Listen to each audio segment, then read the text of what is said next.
வணக்கம் and welcome to shawls kitchen. இன்றைக்கி நம்ம ஒரு தாய் சூப் பண்ண போகிறோம், தொம்கா சூப். அதுக்கு தேவையான பொருட்கள்: மஷ்ரூம்ஸ், இது ஒரு 7-8 மஷ்ரூம் கட் பண்ணி வச்சுருக்கேன். கொத்தமல்லி, ஒரு அரை லெமன், கொஞ்சம் வெங்காயம், இஞ்சி, இது பெருசாக கட் பண்ணி வச்சுருக்கேன், கடைசி எடுத்துட போகிறோம் இல்லைனா வாயில் வரும்.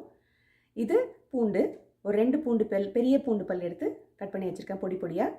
இது லெமன் கிராஸ், 2 லெமன் கிராஸ் எடுத்து உள்ளே இருக்கிறத மட்டும் கட் பண்ணி வச்சுருக்கேன், இதையும் எடுத்துகிட போகிறோம் கடைசியாக, இல்லைனா அதுவும் வாயில் வரும். இது வந்து காரம் இல்லாத பச்சை மிளகாய், coconut oil, salt, cumin powder, coriander powder, chilli flakes, coconut milk, vegetable broth. இப்போ செய்யும் முறை பார்த்துலாம். பேனை போட்டு 1 டேபிள் ஸ்பூன் கோகோனட் ஆயில்,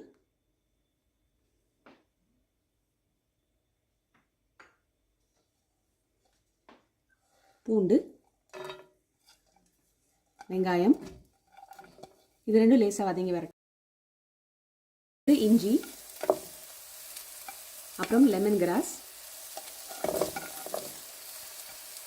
பச்சை மிளகா, இது லேசாக வதக்கி விட்டுருங்க. வெஜிடபிள்ஸ் க்ரன்ச்சியாக இருக்கும் போதே அடுத்தது மஷ்ரூம் லேசாக வதக்குங்க. இது கூட அரை ஸ்பூன் உப்பு,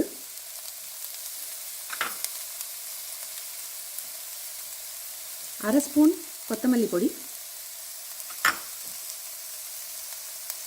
அரை ஸ்பூன் ஜீரகப்பொடி, 1/4 ஸ்பூன் சில்லி ஃப்ளேக்ஸ், லேசாக பரட்டி விட்டுருங்க. இப்போ வெஜிடபிள் பிராத், இது 4 கப் வெஜிடபிள் பிராத் மொத்தத்தையும் ஊற்றி கொஞ்சம் கொதிக்க விட்டுருங்க. இப்போ இது லேசாக கொதிக்க ஆரம்பிச்சிருக்கு. இது வந்து 400 ml, நான் 200 ml கோகோனட் மில்க் ஊற்ற போகிறேன், பாதி கேன்.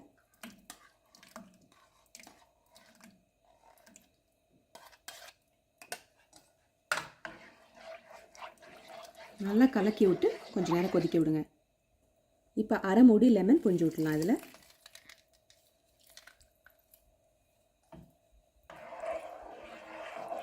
இது ஒரு கொதி வரட்டும்.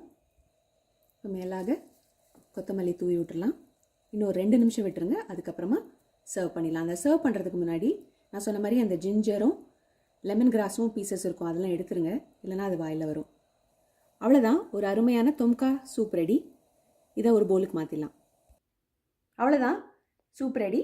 இதை நீங்களும் செஞ்சு பாருங்கள். இந்த ரெசிபி உங்களுக்கு பிடிச்சிருந்ததுன்னா லைக் பண்ணுங்கள், சப்ஸ்கிரைப் பண்ணுங்கள், ஷேர் பண்ணுங்கள். தேங்க்ஸ் ஃபார் வாட்சிங்.